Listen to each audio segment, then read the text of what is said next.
Want to elevate your animations and achieve transitions that really pop?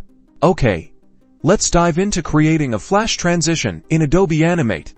First, make sure you have your Adobe Animate project open and ready. Imagine you've got different scenes, like I do here, a scene with our character waving, followed by another scene with them dancing. The magic happens right here, between the scenes, at the end of your first scene and the start of your second. You'll want an empty frame separating your scenes. Click on the empty frame. Now, let's add a new layer in your timeline and name it Flash. This is where we'll create our flash effect, keeping it separate for easy editing. With the flash layer selected, insert a keyframe on the empty frame. Then, use your drawing tools, like the rectangle tool, in your tool panel, to draw a solid white rectangle. This will fill the entire stage. This keyframe needs to only last one frame. Look at the timeline.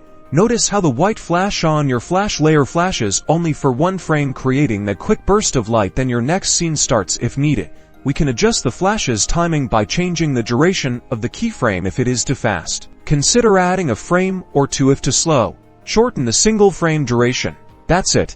Now test your animation. Your scenes should transition seamlessly with a bright white flash between them. Now, you can create other colors and styles to add a unique flair to your animation.